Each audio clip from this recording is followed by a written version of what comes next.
नमस्कार दर्शक बंधु भक्ति पुराणर आउ एक नुआ वीडियो को आपण मानकु स्वागत करुचे। गरुड़ पुराण अनुसार केउ कार्य कले आयुष कमी थाए ताहा आलोचना करिबा। जणे व्यक्ति जहा करंती ताहार फलाफल से निश्चय पाती। परिणाम सबुबले सांगे सांगे मिलिबो बोली किछि माने नाही। परवर्ती जन्म रे मध्य भोगिबाकू पड़ी थाए।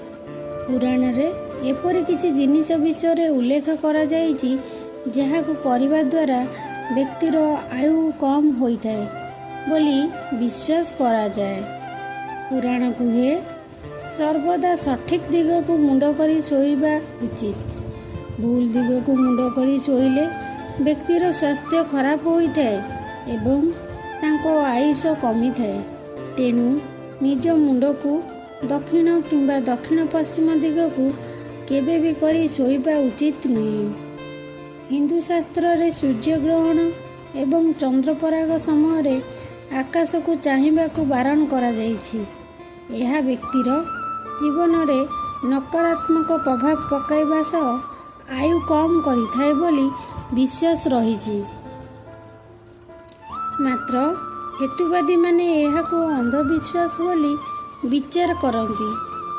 केबे भी कहार कष्ट अर्जित धन को लुटिबा को चेष्टा कर नहीं। दुर्नीति हेउची व्यक्तिर आयु कम अन्य एक कारण। कहार टंका जबत करिबा किंबा जालियाती करी टंका रोजगार करिबा व्यक्ति को अनेक रोगर सामना करिबा को पड़िथाए बोली गरुड़ पुराण रे वर्णित। एई वीडियोटी आपण मानकु जदि भल लगी थाए एई चैनल को सब्सक्राइब एवं एई वीडियोटी को लाइक करंतु।